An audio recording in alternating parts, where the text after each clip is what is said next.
Assalamualaikum warahmatullahi wabarakatuh. Halo semuanya, kembali lagi di Daily Tips episode 2. Dan kali ini kita akan membahas mengenai love language bersama saya Erla Fianda Tarita Putri. Nah, dalam komunikasi sering banget nih ya pria dan wanita tuh berbeda dalam cara mengungkapkannya.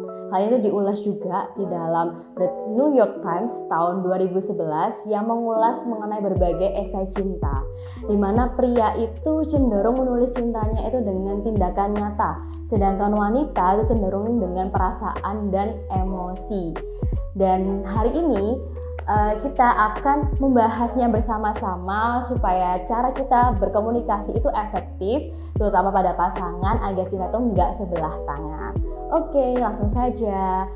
Love language atau bahasa cinta adalah sebuah istilah yang pertama dicetuskan atau pertama kali itu oleh Dr. Gary Chapman pada tahun 1995, di mana love language ini tuh digunakan untuk mengungkapkan perasaan cinta kita.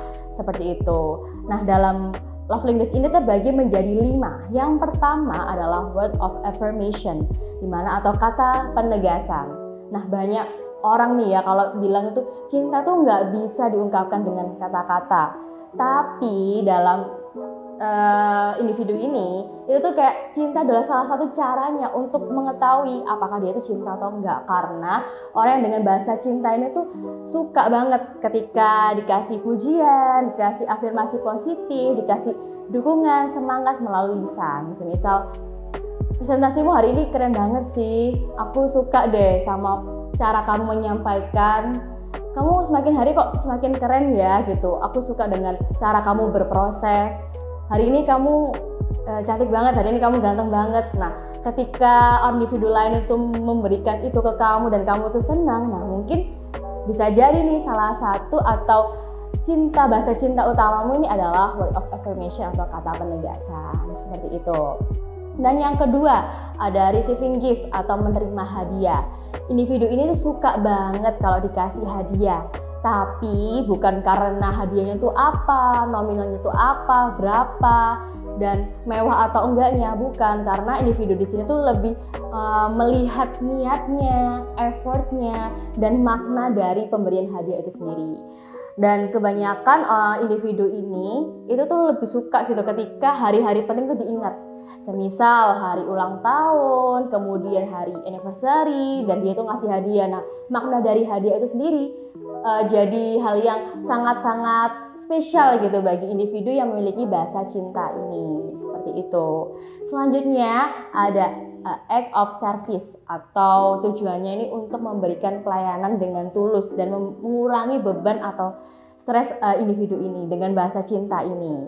Nah, bahasa cinta ini ya, individu itu suka banget ketika tuh diberi waktu untuk misal nih, udah si doi itu jauh-jauh nih rumahnya Sidoarjo, waduh Sidoarjo. Terus rumahku di mana ya? Misalnya jangan rumahku ya, rumahnya kamu tuh rumahnya di Surabaya. Nah, dia tuh jauh-jauh ke Surabaya untuk jemput kamu atau nemenin kamu antar jemput gitu. Kemudian ada tugas juga nih, ada tugas dia bantuin kamu ngerjain. Nah, dia bantuin ngerjain, bikinin PPT atau nemenin kayak gitu. Dia tuh udah seneng banget kalau misalnya bahasa cintanya itu ini. Nah, bukan berarti tugasnya itu harus berat. Tapi meskipun pekerjaan atau tugas itu yang ringan-ringan atau sederhana, ketika ditemani dengan orang terdekat, orang tersayang, dia tuh merasa bermakna dan merasa seneng banget dan merasa dicintai kayak gitu. Oke, selanjutnya ada quality time. Nah, si quality time ini suka banget untuk meluangkan waktu dan waktunya itu berkualitas. Gak mau ada distraksi yang dibuat-buat. Semisal ketika ngobrol berdua atau bareng-bareng itu kayak main HP, scrolling IG, TikTok gitu, kayak dia tuh gak suka banget karena maunya ketika bertemu dia tuh maunya kayak deep talk, kemudian ngobrol secara kualitas, kemudian bahas yang bahas berdua lah, pokoknya maunya sama kamu aja, nggak mau ada yang lain kayak gitu. Dan yang terakhir nih ada physical touch, yaitu sentuhan fisik. Bukan berarti dia tuh harus dikasih cium, terus dipeluk, pegangan tangan gitu kan, ya enggak. Tapi dengan adanya kalian itu bertemu langsung, kemudian ada bentuk nyatanya, fisiknya itu ada, dia tuh udah senang banget. Jadi nggak harus berhubungan seks juga, tapi bertemu dengan adanya fisik itu udah merasa senang dan udah merasa bermakna seperti itu. Nah, dari berbagai bahasa cinta itu tadi banyak juga permasalahan nih. Permasalahan yang pertama nih, misal aku anaknya sukanya tuh atau bahasa cinta aku adalah quality time. Aku suka waktu yang berkualitas. Jadi mau nggak mau dan kadang-kadang tuh kayak refleks aja gitu ngasih quality time ke orang lain dengan tujuan aku tuh juga mau dikasih dia itu quality time juga gitu. Nah misalnya pembahasnya tentang hubungan romantis ya. Nah si doi ini sukanya atau bahasa cintanya itu adalah act of service.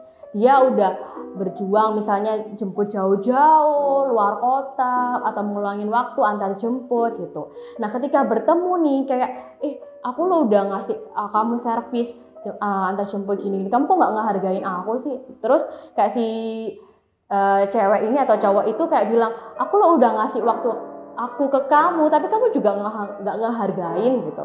Nah dari situ kayak bukan permasalahan dia tuh cocok nggak cocok ya karena atau perbedaan bahasa cintanya itu, tapi kurang memahami aja satu sama lainnya. Nah terus gimana nih cara kita tuh ngatasin hal itu? Nah menurut psikolog Angel nih ada 3 cara atau gimana sih cara mengatasinya. Yang pertama adalah 3E ya. Yang pertama adalah aware, memahami gitu. Memahami perbedaan atau memahami bahwa love language itu nggak hanya 1, tapi itu 5. Dan mau nggak mau tuh kayak kamu tuh harus aja gitu ya tahu macem-macemnya gitu. Kalau semisal itu ada perbedaan, coba deh kamu pahamin si dia itu love language-nya apa gitu. Kalau misalnya teman-teman belum lihat episode sebelumnya, coba deh lihat.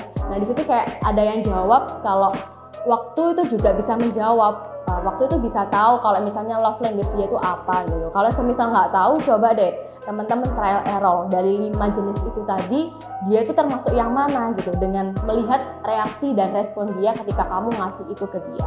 Dari 5 itu tadi, seperti itu. Dan yang kedua adalah accept, menerima kekurangan atau perbedaan itu. Ketika udah menerima, coba deh langsung adaptasi, adapt.